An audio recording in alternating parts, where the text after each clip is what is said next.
Heart and will is the word of the day. Why?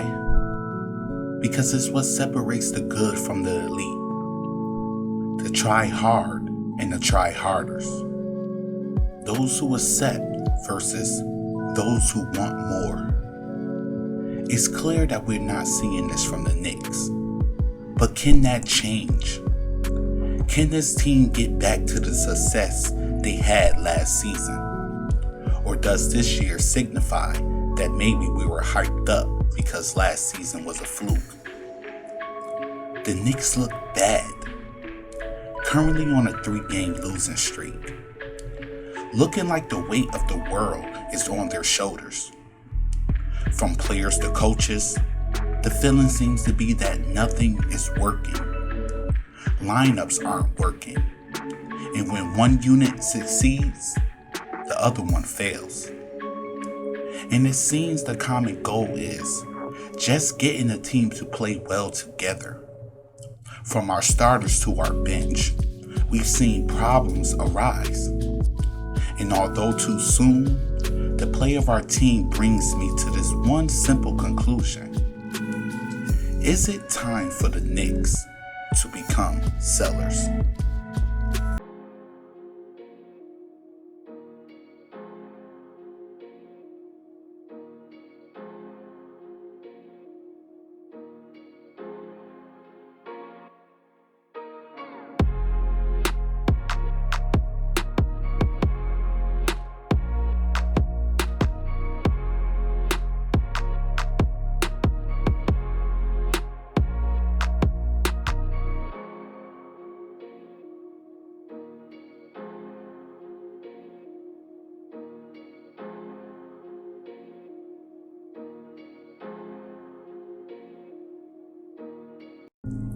Now I know some of you are like, well, here comes the get rid of Randle chat.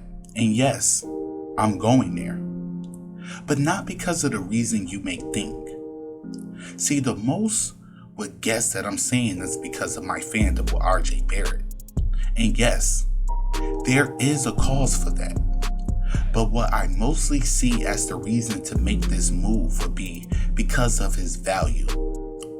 See, although Randle is having a mediocre season, and his numbers are not what they were last season, they still are not that bad, with him averaging about 20, 10, and 5. Numbers that will look good on any team.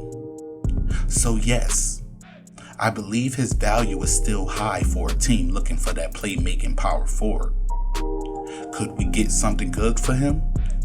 Well, that depends on the team. And should we be worried about losing that offense on our side? And I'll counter with a swift no. See, with the Julius Randle trade, the door becomes open for RJ Barrett's playmaking, which we all can agree has gotten better despite his last few games, which saw him have high turnovers. We still have Obi and Cam to decide who fills Randle's position, and neither of them will be bad choices. Two players who don't command high usage, but can score when you need them to. This opened the floors for Kemba and Evan to get going, creating more ball movement that otherwise would stagnate in the hands of Randle. Giving Mitch, who has been good on the offense, more touches, and making way for a possible good addition from the trade of Randle. We could get Zion, a player who's a generational talent but can hardly stay on the court.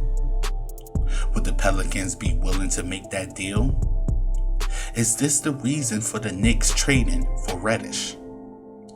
Are the keys being handed to RJ Barrett? Or will none of this happen? Will the Knicks find a groove and move up in the standings, barging their way into the playoffs?